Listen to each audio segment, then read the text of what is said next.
Remue ménage. Remue ménage.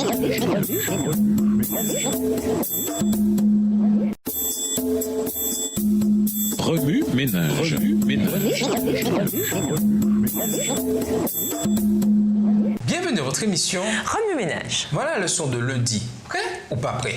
Lisons Matthieu 25, les versets 1 à 13. Matthieu 25, les versets 1 à 13.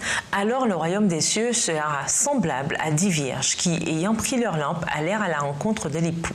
5 d'entre elles étaient folles et 5 sages. Les folles, en prenant leur lampe, ne prirent point d'huile avec elles, mais les sages prirent avec leur lampe de l'huile dans des vases. Comme l'époux tardait, toutes s'assoupirent et s'endormirent. Verset 6. Au milieu de la nuit, on cria « Voici l'époux, allez à sa rencontre !» Alors toutes ces vierges se réveillèrent et préparèrent leurs lampes. Les folles dirent aux sages, « Donnez-nous de votre huile, car nos lampes s'éteignent. » Les sages répondirent, « Non, il n'y en aurait pas assez pour nous et pour vous. Allez plutôt chez ceux qui en vendent. Achetez-en pour vous. » Pendant qu'elles allaient en acheter, l'époux arriva. Celle qui était prête entra avec lui dans la salle des noces, et la porte fut fermée. Verset 11. Plus tard, les autres vierges vinrent et dirent, « Seigneur, Seigneur, ouvre-nous !» Mais il répondit, « Je vous le dis en vérité, je ne vous connais pas. Veillez donc, puisque vous ne savez ni le jour ni l'heure. » À l'aéroport, des jeunes sont assis en cercle sur le sol. Ils se concentrent à fond sur le jeu de cartes en cours, histoire de se divertir puisque leur vol a été retardé. Cependant, malgré les mises à jour régulières de leur vol, ils perdent de plus en plus la notion du temps. Ils ne remarquent même pas que la section d'embarquement se vide. Soudain, l'un d'entre eux lève les yeux et s'exclame « Hé, qu'est-ce qui se passe ici? Où sont les autres passagers? La salle est complètement vide. » Il se précipite alors vers l'agent de la compagnie aérienne. La préposée au billet leur dit qu'elle a fait le dernier appel pour l'embarquement. Elle les a même appelés par leur nom, mais ils n'ont pas répondu. « Je n'arrive pas à croire que vous étiez assis là avec vos billets et vos passeports et que vous n'avez pas entendu le dernier appel pour l'embarquement. Je suis vraiment désolée, mais l'avion a déjà décollé. Comment se fait-il que vous n'avez pas remarqué que les autres passagers quittaient la salle? » Personne ne répond. Soudain, l'un des jeunes brise le silence. Je pense que nous étions trop absorbés par notre jeu.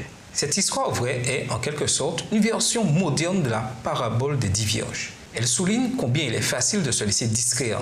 Se pourrait-il que nous, en tant que jeunes, nous soyons occupés à jouer avec le monde au lieu de veiller et de prier? Marc 13, versets 32 et 33. Les progrès de la nouvelle technologie et le développement de nouvelles applis a cultivé une vie de commodité et d'impatience. Maintenant, chaque délai peut être rempli par une forme ou une autre forme de divertissement. D'un divertissement qui peut nous distraire terriblement de notre mission. Dans la parabole des 10 vierges, nous découvrons que les êtres humains gèrent les délais différemment.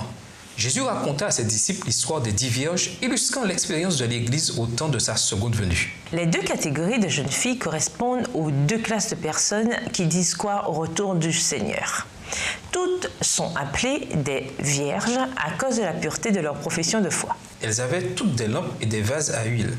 Pendant un certain temps, on ne faisait aucune différence entre elles. Ainsi en est-il de l'Église à la veille de la seconde venue du Christ. Tous les chrétiens ont la connaissance des Saintes Écritures. Tous ont entendu parler de la proximité de la venue du Seigneur et attendent avec confiance son apparition.